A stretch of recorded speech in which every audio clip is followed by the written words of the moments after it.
Have you ever asked yourself the most terrifying question in the Bible? If God sent the Great Flood to wipe out the Nephilim DNA from the face of the earth, then how did the giants return? We are taught that the flood was a total reset. We are taught that Noah was perfect in his generations and that his family was the last remnant of pure humanity.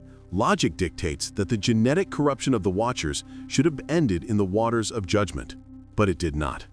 Just 2 generations after Noah stepped off the ark, a monster appeared in the land of Shinar. His name was Nimrod, and the Bible describes him with a very specific and disturbing word. It calls him a Gibborim. This is the exact same Hebrew word used to describe the violent Nephilim giants of the pre-flood world. But here's the mystery that most churches ignore. Nimrod was not born a giant. He was the son of Cush, who was a normal man. He was the great-grandson of Noah. He came from a human bloodline. So how does a human man suddenly become a Gibborim? The answer is hidden in a single Hebrew word that changes everything we know about history. In Genesis chapter 10, verse 8, the scripture says that Nimrod began to be a mighty one in the earth. Please pay attention to the word began. In Hebrew, this word is chal. It translates to profane, to defile, or to begin a process. The Bible does not say Nimrod was born mighty. It says he began to become mighty. This implies a transformation. It implies that at some point in his life, Nimrod underwent a biological change. He was not born with the DNA of the giants. He acquired it. This makes King Nimrod the most dangerous figure in human history. He was not just a king. He was patient zero. He was the first man to discover how to reactivate the dormant gene of the serpent. He figured out how to reverse the cleansing of the flood. This brings us to the dark reality of the Tower of Babel. We have always been told that Nimrod built a tower to reach the heights of heaven. But what if he was actually building a laboratory to reach the biology of the gods? Today we are opening the file on the first transhumanist in history. We are going to investigate how Nimrod transformed into a Nephilim through a forbidden DNA ritual that has been erased from our history books until now. To understand the crime, we must first understand the criminal. For centuries, we have been shown a very harmless image of Nimrod. We see paintings of a man with a bow and arrow, hunting lions and deer in the wilderness. We are told he was simply a provider for his people. This is a deception.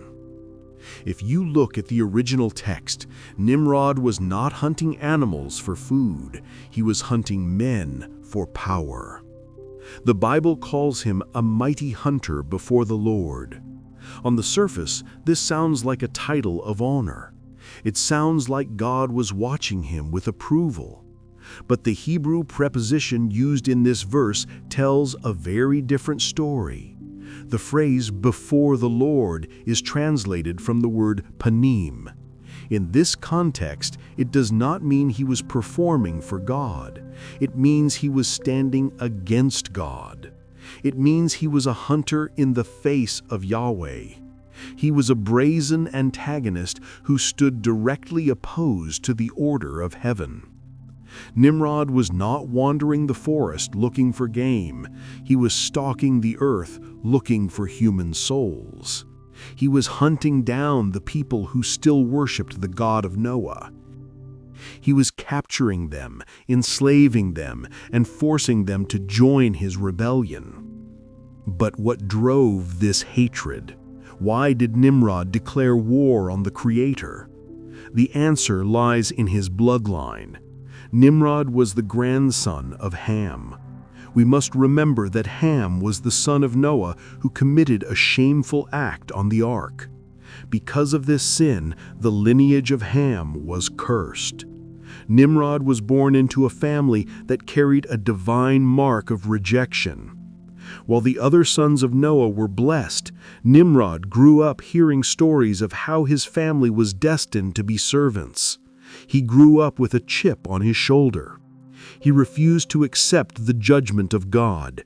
He decided that if he could not receive the blessing of heaven, he would steal the power of heaven.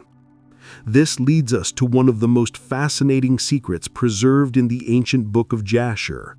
This text is mentioned in the Bible itself, and it gives us the missing details of Nimrod's rise to power. It explains that Nimrod possessed a specific artifact. He had the garments of skin. These were not ordinary clothes.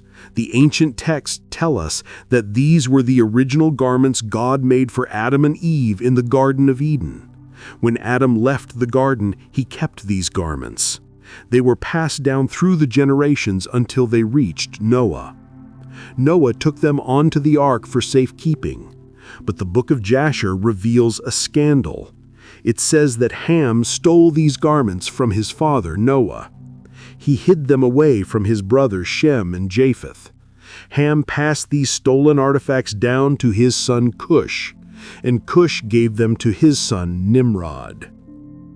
We need to stop thinking of these garments as simple animal furs. We need to view them through the lens of lost technology.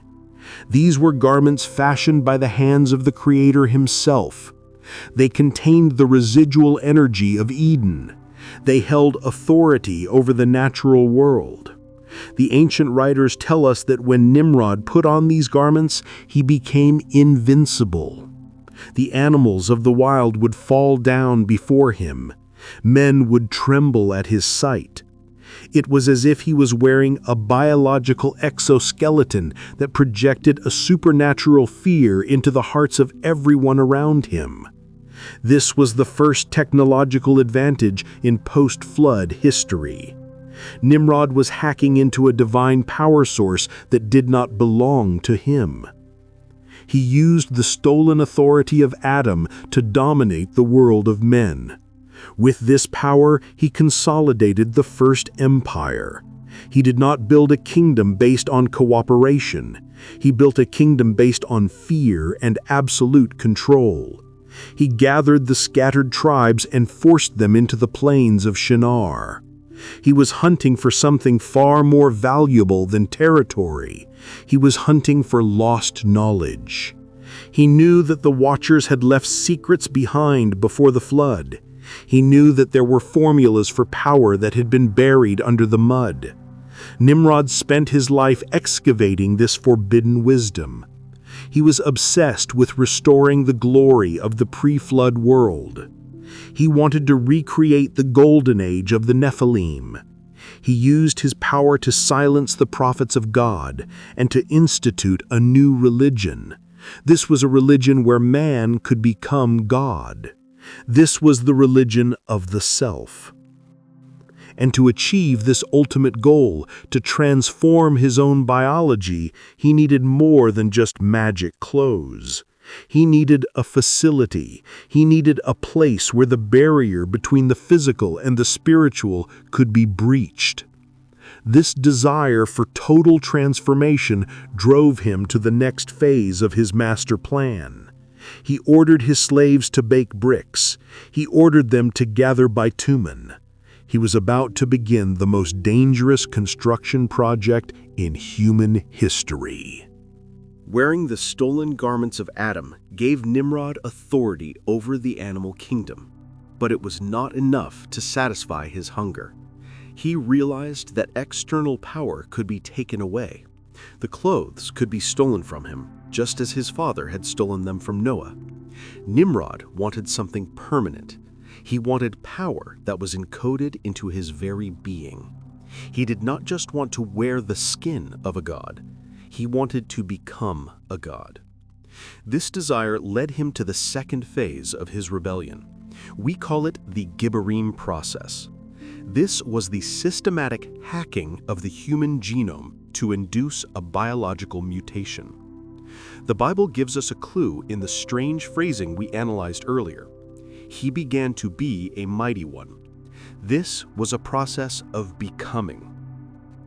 But how does a human man alter his own DNA without modern technology? He uses the technology of the occult. We must understand that in the ancient world, magic was simply science that we have forgotten. Nimrod discovered that the life force of a being is contained within its blood. This is a spiritual law that God later codified in the Book of Leviticus. God commanded his people never to eat blood because the life of the flesh is in the blood. God established this law to protect the sanctity of life. But Nimrod, in his hatred for God, decided to invert this law. Historical records and ancient traditions surrounding the cult of Babylon suggest that Nimrod initiated the practice of ritual cannibalism. This was not done out of starvation. It was a calculated scientific method. Nimrod believed that by consuming the flesh and blood of his enemies, he could absorb their life essence. He believed that if he consumed enough life force, he could overcharge his own biological system. He was trying to concentrate the power of many souls into one single vessel. This is the dark origin of the vampire legends and the pagan blood rituals that spread across the ancient world. They all trace back to this moment in Shinar. Nimrod was trying to rewrite his cellular structure by introducing foreign genetic material into his body. But he needed more than just human energy. He needed the specific code of the Watchers. He needed the formula that had created the giants of old. To get this, Nimrod reached out to the only entities who remembered that lost science. We know that when the physical bodies of the Nephilim were destroyed in the flood, their spirits were not allowed into heaven. They became the demons that roamed the earth. They are disembodied spirits desperate to inhabit a body again. Nimrod opened a line of communication with these entities. He summoned the spirits of the dead giants. He invited them into his ritual chamber. Imagine the scene. The king of Babylon, surrounded by the blood of his victims, calling out to the invisible forces of the underworld. He asked them for the knowledge of their fathers. He asked them how to mix the seed. He asked them how to become like them. And the texts suggest that they answered him. They gave him the alchemical formulas to alter his mind and body. They taught him the dark art of pharmakia, which is the use of drugs and sorcery to open the genetic gates. Nimrod became the first test subject in his own twisted experiment. He was the first transhumanist. The word transhumanism means to go beyond human. It is the belief that humanity is just a limitation that must be overcome. Nimrod looked at the body God gave him and saw it as a cage. He wanted to break out. He wanted to evolve into a higher state of being. He rejected the image of God in order to fashion himself into the image of the beast. The result of this process was terrifying. Nimrod successfully triggered a dormant potential in his blood. He grew in physical stature. His strength became supernatural. His intelligence expanded beyond the limits of a normal man. He became a Gibborim. He was an artificial Nephilim. He was a chimera. In mythology, a chimera is a creature made of different parts. Nimrod was human by birth, but he was something else by design. He had corrupted his own humanity to the point where he was no longer fully human. Think of it as the ancient version of a super soldier serum. In our modern movies, we see soldiers injected with chemicals to become invincible killing machines. Nimrod was the prototype for this idea. But his serum was not made of chemicals alone. It was made of blood, sorcery, and the forbidden knowledge of the fallen angels. He proved to the world that the barrier between man and monster was thin. He proved that with enough wickedness, a man could force his way back into the genetic state of the pre-flood world. This transformation solidified his rule. When the people saw that their king had physically changed, they worshipped him. They did not just see a political leader, they saw a demigod walking among them. They saw a man who had conquered the limits of nature. This absolute power allowed him to command the next stage of the plan. Now that he had transformed himself, He wanted to transform the world. He wanted to build a structure that would allow everyone to access this dark power. He wanted to industrialize the process of becoming a god. And for that, he needed a machine. He needed the Tower of Babel.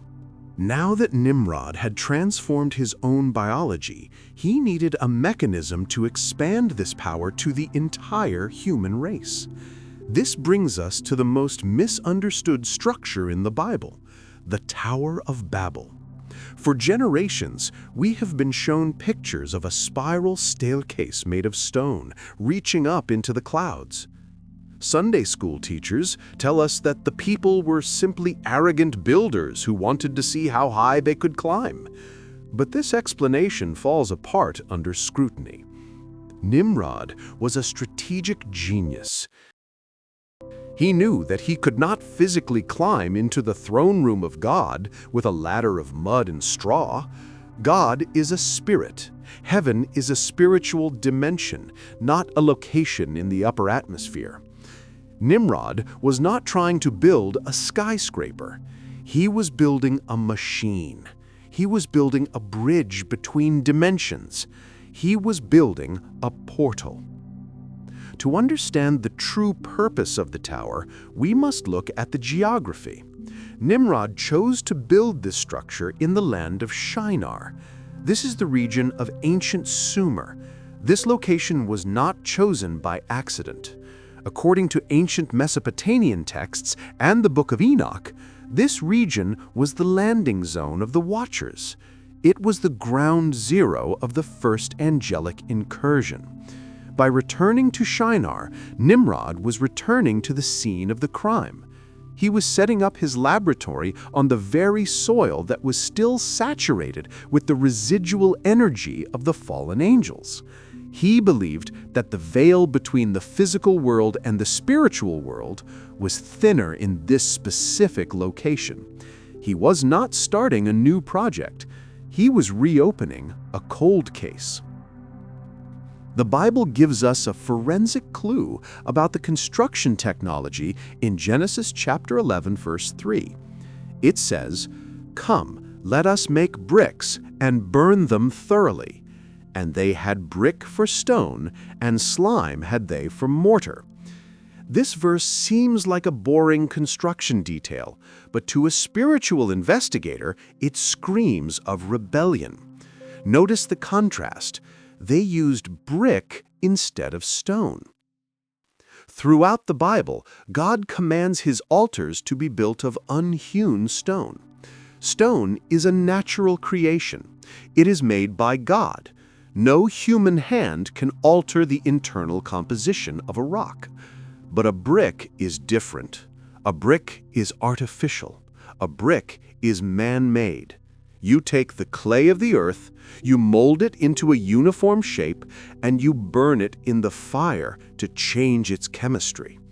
By using brick, Nimrod was making a theological statement. He was saying, we do not need the materials of God. We can create our own stones. We can create a new nature. He was replacing the organic creation of Yahweh with the synthetic creation of man. Furthermore, the text says, they burned them thoroughly. This was the invention of kiln-fired technology. These bricks were harder than rock. They were designed to be indestructible. And then they used slime for mortar. The Hebrew word here refers to bitumen, or asphalt. This is a waterproofing agent. It is the exact same material Noah used to seal the ark. Why would they need to waterproof a tower? Because they remembered the flood. Nimrod was a military strategist. He knew that God would use water as his weapon of choice. He was building a bunker. He was constructing a watertight, fire-hardened fortress that could withstand a second judgment. He was telling God, if you send the rain again, we will not drown. We will survive. But defense was only secondary. The primary purpose was offense. The structure was a ziggurat. We know this from the archaeological ruins found in Iraq. A ziggurat is not a tower for living in. It is a temple tower designed to conduct energy. It is a stairway for the gods to come down, not for men to go up. The very name Babel gives away the secret. In the ancient Akkadian language, it is Bab-il. It translates to the gate of the god. It does not mean Tower of God. It means gate. Nimrod was building a Stargate. The design of the ziggurat featured a flat top. This was the control center, and this is where the darkest rituals took place. The ancient Babylonians believed in a ritual called the sacred marriage. They believed that at the top of the ziggurat, the high priestess would wait in a golden bedchamber. She was not waiting for a human king. She was waiting for the god to descend and inhabit her. Nimrod built this tower to facilitate a mass-scale interaction between humans and demons. He wanted to bring the fallen angels back down to earth physically. The goal was reproduction. Nimrod wanted to create a new generation of Nephilim, but this time he wanted to do it under controlled conditions. He wanted to industrialize the birth of monsters. The tower was a DNA spiral reaching into the heavens. It was a cosmic antenna designed to broadcast a signal to the principalities of the air, inviting them to possess the bodies of men and women. If the first incursion of the Watchers was an accidental lust, the second incursion at Babel was a deliberate invitation. Nimrod was trying to merge the dimensions. He wanted to turn Earth into an extension of hell. This explains the urgency of the situation. The tower was not just a symbol of pride, it was a biological threat. If Nimrod succeeded in opening this gate, the human race would be contaminated once again. The seed of the woman would be lost. The messianic bloodline would be corrupted. Nimrod was inches away from unlocking the secrets of the abyss. He had the location, he had the technology, he had the unified will of the people. The portal was ready to open. The artificial stones were laid. The call had been sent out to the stars, and that is why God could not simply watch from a distance. The infection had to be stopped before it became terminal. God had to come down, not to admire the view, but to quarantine the planet. We have looked at the hardware of rebellion, which was the tower. Now we must look at the software. A computer is useless without a network, and a tower is useless without a workforce to power it.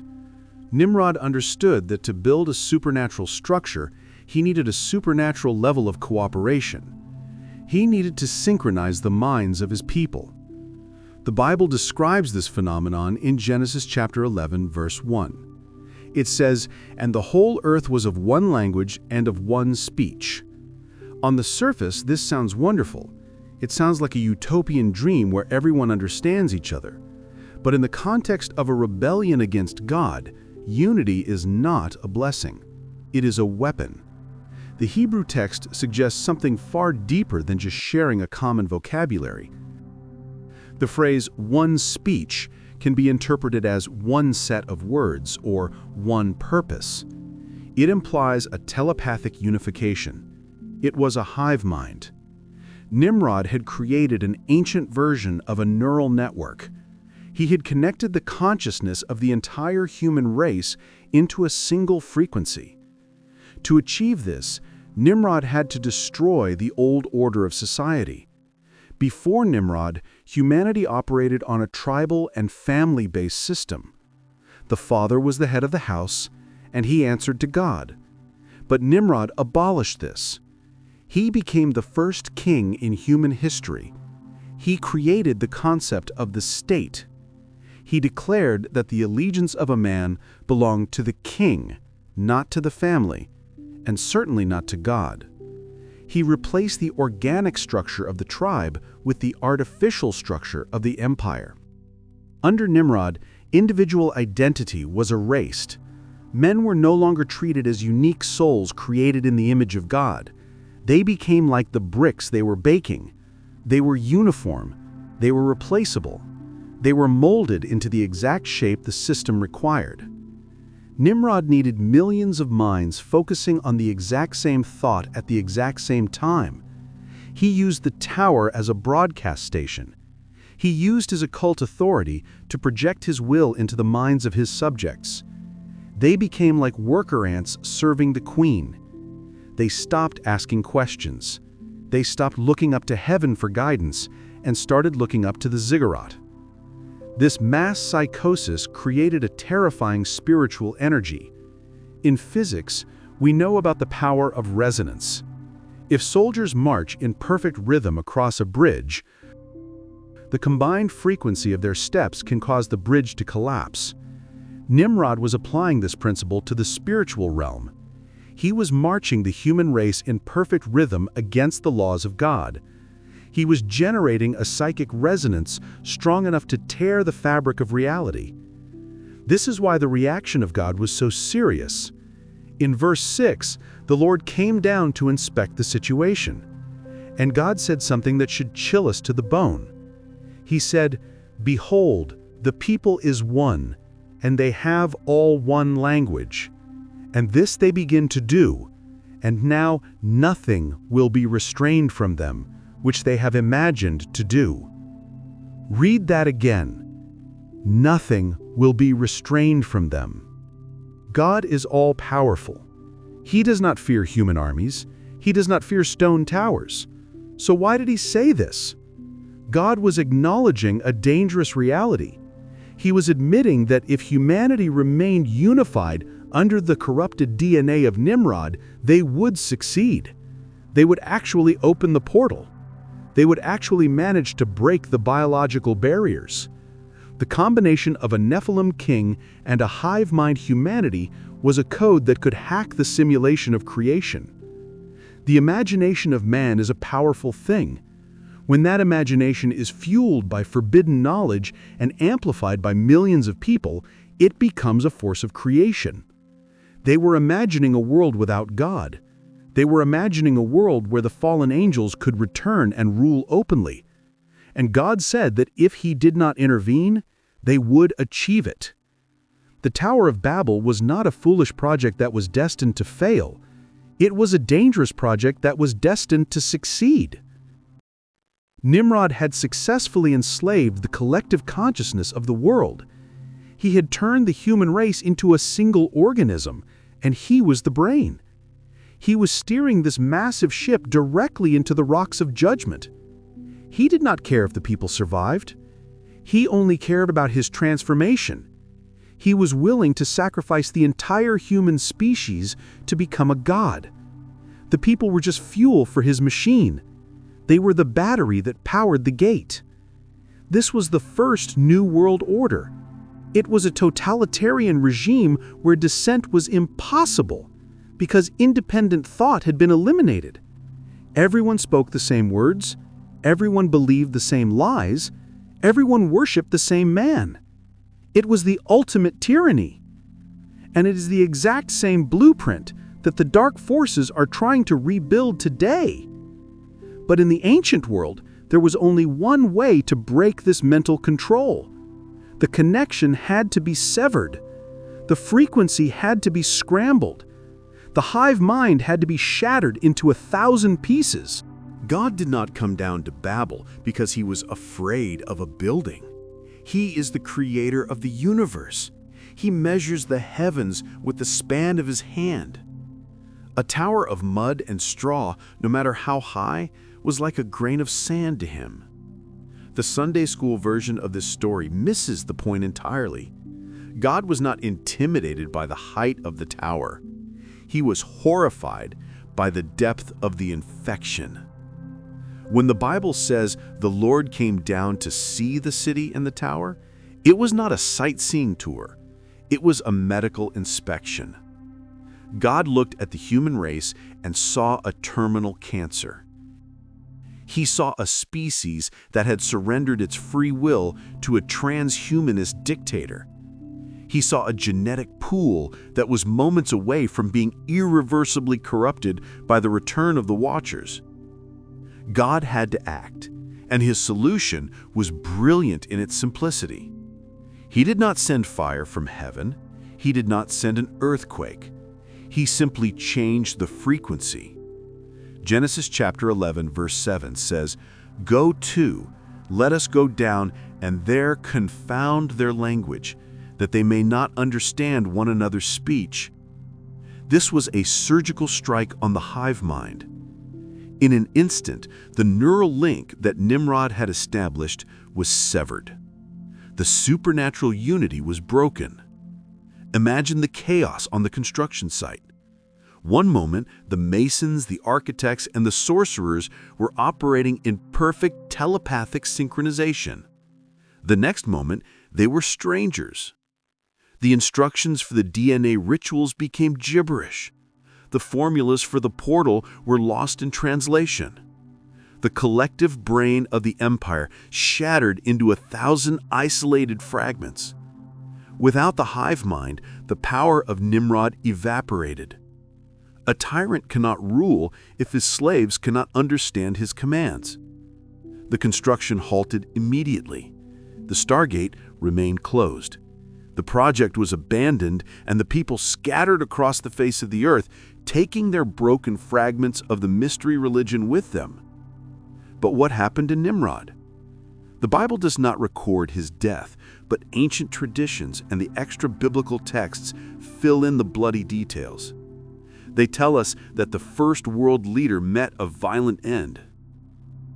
The ancient legends say that Nimrod was hunted down by his enemies, possibly by Shem, the righteous son of Noah. He was not just killed, he was executed as a monster. The texts say his body was cut into pieces and sent to the various tribes of the world as a warning. This gruesome detail connects Nimrod directly to the Egyptian god Osiris. In Egyptian mythology, Osiris was a king who was murdered and cut into 14 pieces. This is not a coincidence. Osiris is simply the Egyptian name for Nimrod. The physical body of the giant king was destroyed, but his spirit was not. This is the terrifying legacy of Babel. Nimrod died, but the idea of Nimrod survived. When the people scattered, they carried the memory of their god-king with them to the four corners of the earth. In Babylon, they called him Marduk. In Canaan, they called him Baal. In Greece, they called him Apollo. In Sumer, they called him Gilgamesh. These are not different gods. They are different masks for the same entity. They are all echoes of the first man who tried to become a Gibborim. Nimrod became the prototype for the Antichrist. The Book of Revelation describes the beast as one who was and is not, and yet is. This speaks of a resurrection. Just as Nimrod tried to revive the Nephilim age, the final Antichrist will try to revive the age of Nimrod. The spirit of Babel did not die in the plains of Shinar. It went underground. It went into dormancy. God placed the world under a divine quarantine to slow down the spread of this evil. He bought us time. But he knew that one day humanity would try to rebuild the tower. He knew that one day we would learn how to speak one language again. And that day is today. The quarantine is lifting, and the spirit of the first king is preparing for his final return. History is not a straight line. It is a circle. And if you look closely at the world today, you will realize that we have circled all the way back to the plains of Shinar. The spirit of Nimrod has returned, but this time he is not using bricks and slime. He is using silicon and code.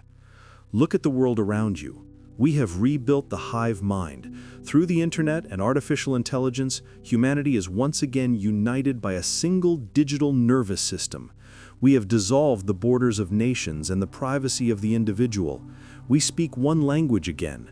The ancient barrier God placed upon us has been removed by technology. But the parallel goes deeper. Look at the laboratories of the modern world. Scientists are using CRISPR technology to edit the human genome. They are trying to cure death. They are trying to enhance human strength and intelligence. They call it transhumanism, but a biblical investigator calls it by its true name. It is the Gibborim process. We are trying to hack the creation of God to make ourselves into something mighty. We are trying to finish what Nimrod started. And look at the massive machines like CERN buried underground in Europe. We are smashing particles together at the speed of light, trying to unlock the secrets of the universe and potentially open doorways to other dimensions. We are knocking on the gates of heaven again. We are building a new Babel, but this tower is not made of clay. It is being built inside our own DNA. The days of Noah are here. The days of Nimrod are here. The quarantine is lifting, and the world is preparing for the final stage of the rebellion. Do not be deceived by the promise of progress. It is the old lie of the serpent wrapped in new packaging. We must remain vigilant.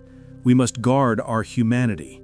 If you want to continue this investigation into the forbidden history of the world, make sure you are subscribed to this channel.